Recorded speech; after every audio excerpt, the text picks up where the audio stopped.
you premiered the film at the Midnight Madness. Yes. And then B, you got picked up. I know, that night, What which was up? amazing. I mean, the amazing thing about it is it's been tough for many and varied reasons. The economic climate at the moment, as you know, is not exactly friendly towards film acquisitions. And it's just been really quiet this year at Toronto. So James and I've only had 2 hours sleep. We were partying last night, so I don't really know much. But it does feel good to be one of the first, if not the first film at Toronto that made a deal that night, the night of the screening. Midnight Madness seems to be an amazing launching. Now it's official. It's like a really great launching pad for movies that are specific to the fans, and then also obviously everybody circles around movies. Yeah. So what? I mean, what is your relationship with Midnight Madness? Did you show a film prior to that, and what is it about Colin's kind of line of films that you feel that Insidious is like the perfect fit for? Well, James and I have great memories of Midnight Madness at Toronto. That is where we screened Saw. We had screened Saw at Sundance, so it wasn't the first festival appearance of Saw. But Sundance was in January. We showed it. There was a little bit of industry buzz about it, whatever. And then we had 9 months of waiting until Toronto rocked up. And during that time, this word of mouth had built. But James and I had been back in Australia. I mean, sure, we were looking on the internet, but we didn't know how much buzz had built around the film. We fly to Toronto from Australia. We get off the plane. We're like jet lagged. We don't know where we are. We don't know what we're doing. They take us basically straight from the airport to the theatre, the Ryerson Theatre for Midnight Madness, and there's a line around the block. And so I'm looking in the car, I'm sitting there looking at this line, and I'm like, oh my God, look at all the people waiting to get in to see the film. They bought tickets. And a Lionsgate publicist said, no, they're not the people who bought tickets. They're the people waiting to see if there's any spare tickets. That's the overflow line. I was like, no way. And they took us in through the back door of the Ryerson Theatre. We're waiting backstage, getting like radio mics put on, and all we could hear was 1,500 pairs of feet in the theatre going, just on the floor. It was crazy. Like, this film hadn't come out yet. Colin Geddes gets up there and says, welcome to the screening of Saw. And like the building shook. We just couldn't believe it. Was like a band who's never put out a single suddenly filling Madison Square Garden. It was an amazing night. So that night for me, I can truly say, literally was one of the best nights of my life, the most fun. And so we've got this great memories, great relationship with Colin. It means everything to us. So when we made Insidious independently, we didn't do it with the studio, we did it independently. There's no choice but to come back. You have to come back, you know? To be able to make a film independently in this day and age, that's crazy in itself. Yeah. So, how did you? What kind of obstacles? Because you do have a track record. You've made movies before. People have seen it. People know who you guys are. But like, did you still feel that there was an obstacle in the sense that like, and why independent? Why was it because you had a vision that you didn't want some kind of? I think that we wanted to do Insidious independently because creative freedom is what equals a good horror film to me.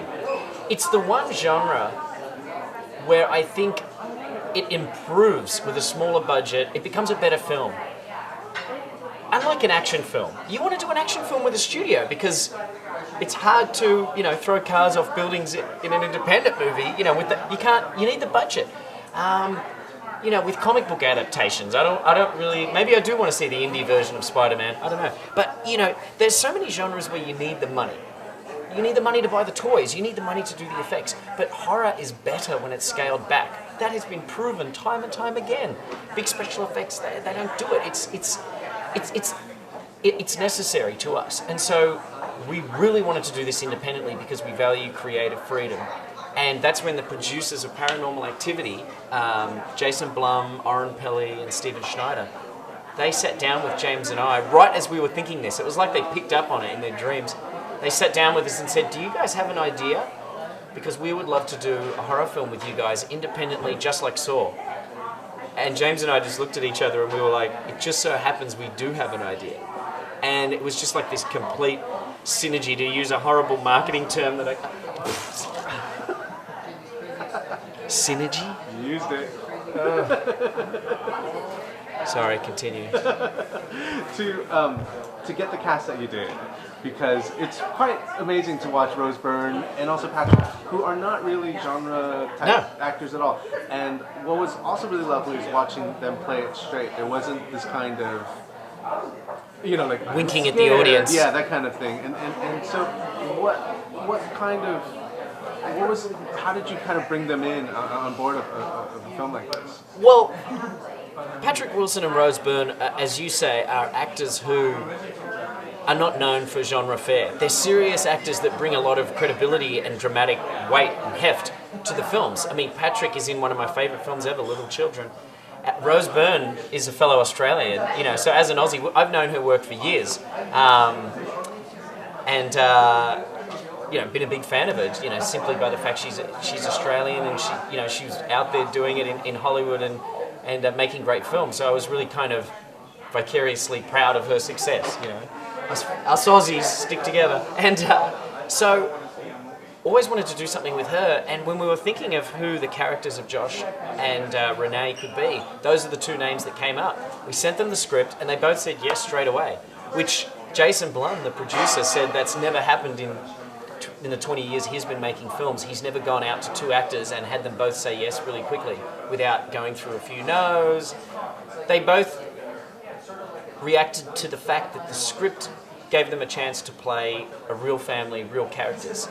They weren't just sort of horror movie archetypes that were just put there as warm props to have scary stuff happen around them.